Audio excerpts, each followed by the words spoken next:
Mari kita saksikan dialog podcast ringkasan meditasi Alkitab The Forgiven Church kuartal kedua pelajaran ke-13 dengan judul Menuju Kekekalan bersama saya, Yoni Prastiatomo dan Pendeta Manuntun Hutasoid dari Studio Ulibana. Pendeta, berikan ulasan karakteristik hubungan antara Allah pencipta dengan manusia ciptaan, dari mulai kejatuhan sampai menuju kekekalan, dan jelaskan tujuan akhir dari iman Kristen tentang hubungan yang terbaik.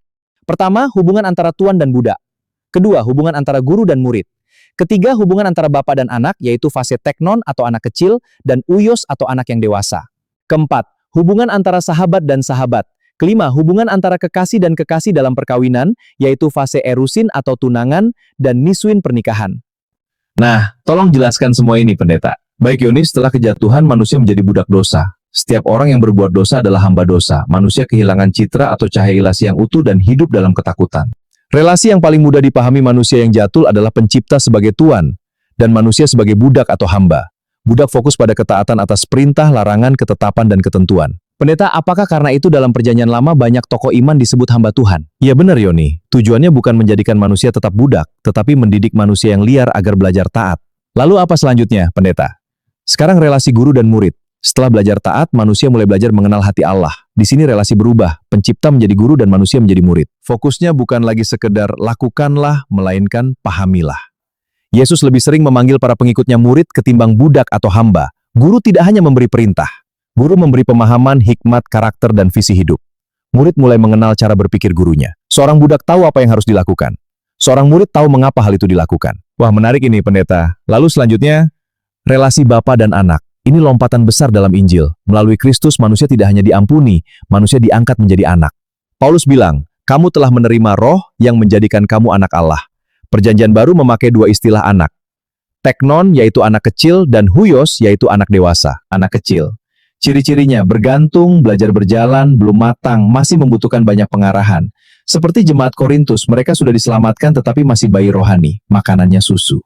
Lalu bagaimana dengan huios, Pendeta? Dalam budaya Romawi, huios bukan sekedar anak biologis. Huios adalah anak yang telah matang dan layak mewarisi. Huios adalah anak yang mulai memiliki hati bapaknya. Ia tidak lagi taat karena takut. Ia taat karena mengerti. Jika teknon berkata, ayah apa yang harus aku lakukan? Maka huios berkata, ayah aku tahu isi hatimu. Lalu apa relasi selanjutnya, Pendeta? Relasi antar sahabat. Yesus membawa murid-muridnya ke dalam hubungan yang lebih intim lagi.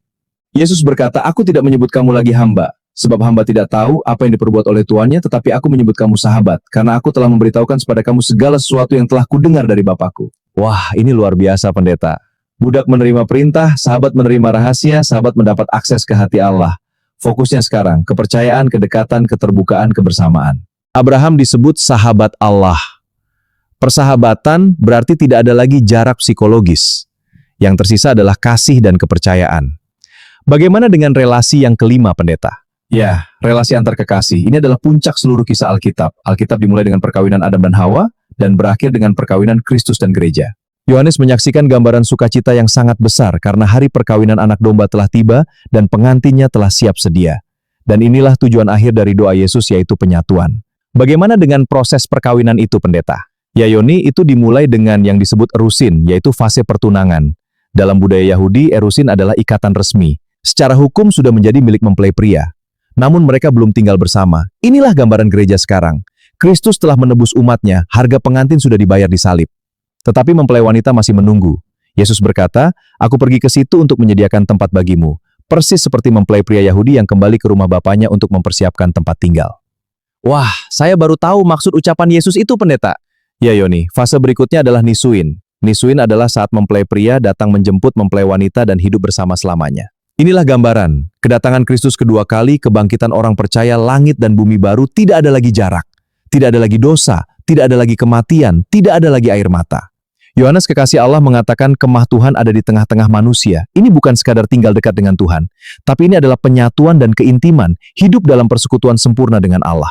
Jadi sebenarnya seluruh sejarah keselamatan bisa diringkas begini ya, Pendeta. Dari budak menjadi murid, dari murid menjadi anak, dari anak menjadi sahabat, dan dari sahabat menjadi mempelai. Tepat sekali, Yoni. Tolong berikan statement terakhir, Pendeta. Saudara-saudari, mari ambil waktu self-diagnose status relasimu dengan Tuhan. Apakah engkau bermental budak, murid, anak, sahabat, atau kekasih?